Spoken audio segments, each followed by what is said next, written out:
أعوذ بالله من الشيطان الرجيم. بسم الله الرحمن الرحيم.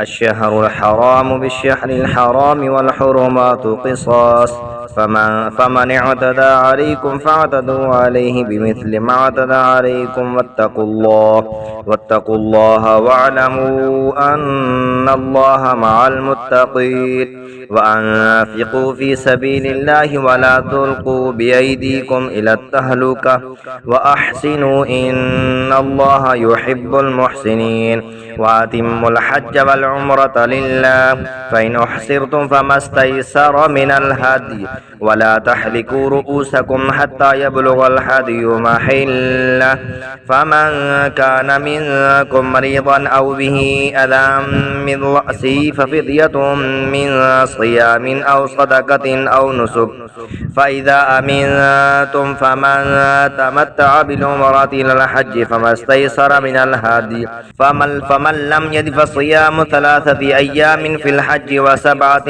إذا رجعتم، تلك 10 كاملة، ذلك لمن لم يكن أهله حاضر المسجد الحرام. واتقوا الله واعلموا أن الله شديد العقاب.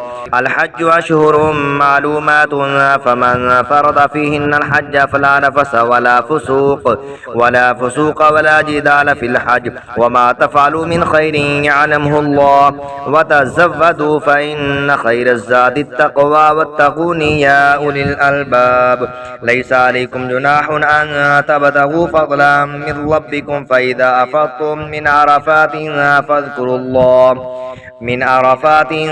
فاذكروا الله عند المشعر الحرام واذكروه كما هداكم وإن كنتم من قبله لمن الضالين.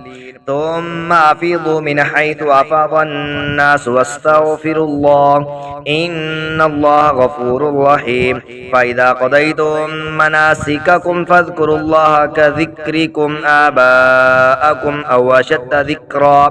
فمن الناس من يقول ربنا آتنا في الدنيا وما له في الآخرة من خلاق، ومنهم من يقول ربنا آتنا في الدنيا حسنة وفي الآخرة حسنة وقنا عذاب النار.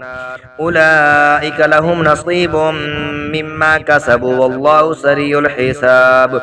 واذكروا الله في أيام معدودات، فمن تعجل في يوم فلا إثم عليه، ومن تأخر فلا إثم عليه لمن اتقى.